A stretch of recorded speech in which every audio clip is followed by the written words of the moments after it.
So some considerations: if you have an instructor that talks fast, or if you're in an accelerated class, one thing that you can do is really prep beforehand and kind of prepare and preview material in the text, or look at the syllabus to see what may be covered to give you some clues. Also, focus on the key points. Again, as we notice, and again, this is a clue for you, leaving blank space. Again, that is really key, that if someone moves really fast, that's one of your instructors in terms of their lectures, then you want to give yourself the chance to go back and fill in. Making summaries, learning things like shorthand or abbreviations when you're taking notes can be really helpful.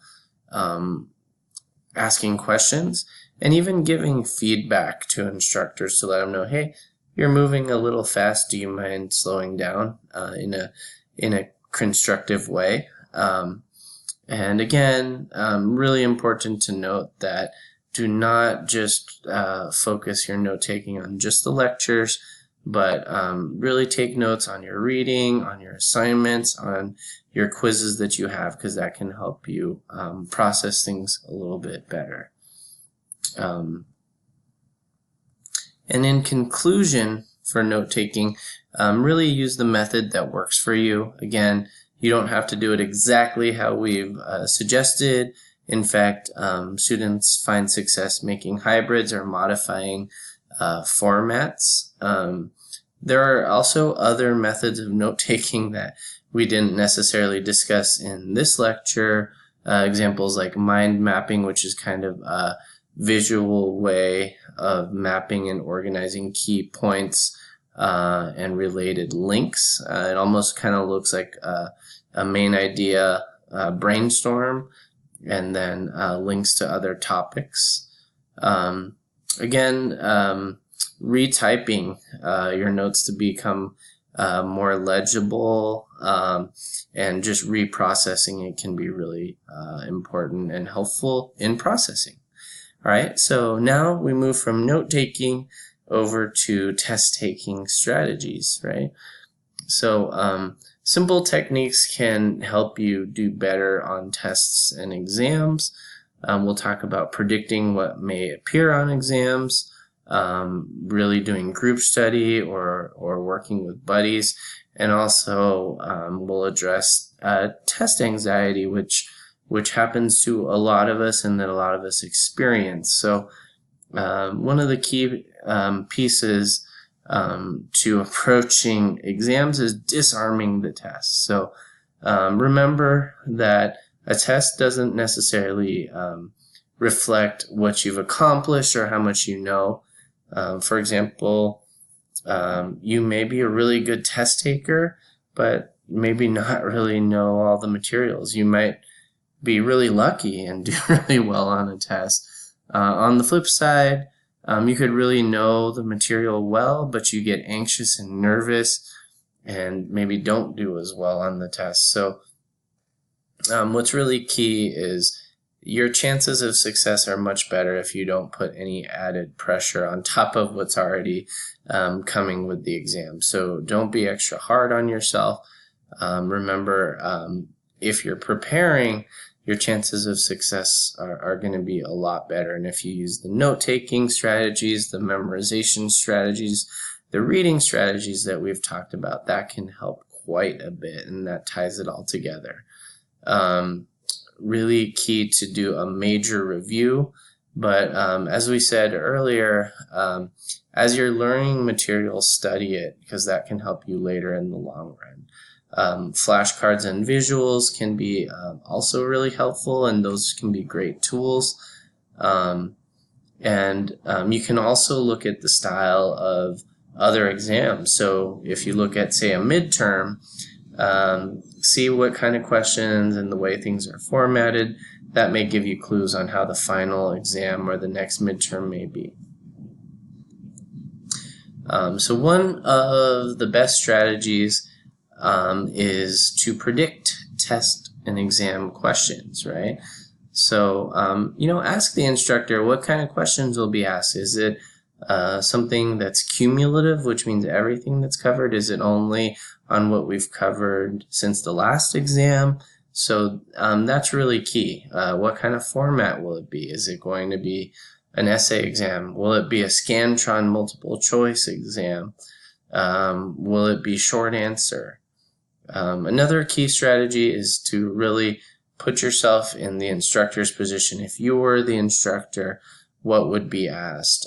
So that is really kind of knowing and learning and understanding and reading your instructor. What's covered in lectures and notes, especially if it matches up with what's in the text, can be really big clues in terms of predicting what's going to be there. So again, this is related to what we had just talked about with note-taking, is looking at clues that the instructor might give, not just for your notes, but also for what will be on the exam later. Quizzes are a great way to figure out and practice and know what to expect in a bigger version, which would be the exam. And sometimes we neglect to really study and focus on the obvious and important things. So don't overlook the obvious stuff. Working with others in a team and a group can be a really great way to learn and study. What it does is it gives you multiple perspectives. It allows you to teach each other. So some real keys are to pick group study partners that you can count on and that are reliable and dedicated, and make sure that everybody's kind of doing their part and the workload is equitable. Things can get really rough if most of the work is falling on one or few people. So I've seen great examples of this in our learning center. For example, a couple weeks ago, I was conducting a workshop, and just before I was starting a workshop in one of the study rooms, there was a group of 4 nursing students studying for midterms.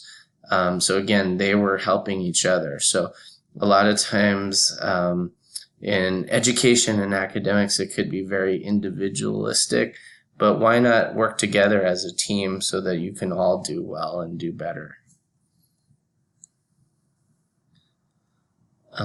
Some strategies for actually taking tests is, if you can, on the day of the exam, arrive early so you're not stressing about rushing or hitting traffic or finding parking or catching the bus. Really get there early. Try to give yourself time to relax and breathe. When the instructor gives the exam, pay close attention to what they're asking of you. Read them carefully. And again, believe it or not, that's something that a lot of students kind of overlook and miss. But read those instructions. Pace yourself. Know how much time you have. What's really good sometimes, if you get an exam, you could do a quick skim to see what is out there. Sometimes it's also really helpful to identify questions that you definitely know the answer to get you in a flow and rolling. And you can't forget the self-care piece, right? Make sure you're getting ample sleep and rest, that you're eating healthy and nutritious meals. So those are just some tips to put you in the best position for success. A lot of different types of tests that are out there. So true and false. These are really key to understand the details, because one little word could make it true or could make it false. Sometimes you'll get computerized exams like we have on Canvas. You may even have a Scantron where you bubble things in. Be sure that those things are corresponding properly. Open book exams and tests sometimes can be even more difficult than closed book, because if you have open book and open note, then the instructor may have a higher expectation of what can be covered. So really, just because it's open book doesn't mean you shouldn't study and focus. In fact, again, it could be that much harder because it's open book and open note. Short answer and essay questions, matching questions is process of elimination. With math exams, the technique that really works is a 3-step technique: prepare, compute the answer, and double check. Test anxiety is very real. A lot of us feel it. I felt it as a student, and want to talk about some ways that we can kind of combat that, right? So when you're feeling that anxiety or stress or worry, sometimes one of the best things you can do is just to stop and take a deep breath and take a break from it. Really, negative thoughts can really adversely affect you, and negative thoughts can be very powerful. So again, sometimes stopping, breathing, and relaxing can be really helpful, but equally as helpful is having positive thoughts. Again, negative thoughts can use a lot of energy, so by focusing on the positive, that could help you with that test anxiety. Again, a positive outlook and attitude can be a big difference maker for you.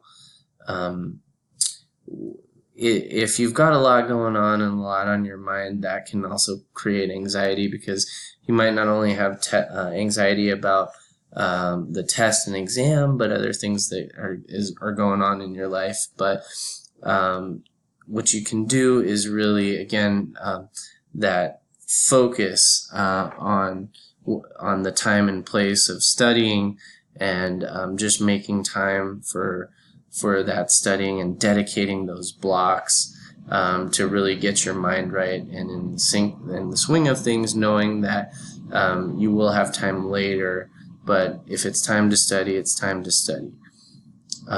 Give yourself credit and have confidence in yourself. Again, those negative attitudes can really become a reality. If you think them, you start to believe them. So again, confidence can really go a long way, and you can gain confidence by being prepared through good note-taking, through using reading techniques, by planning and organizing.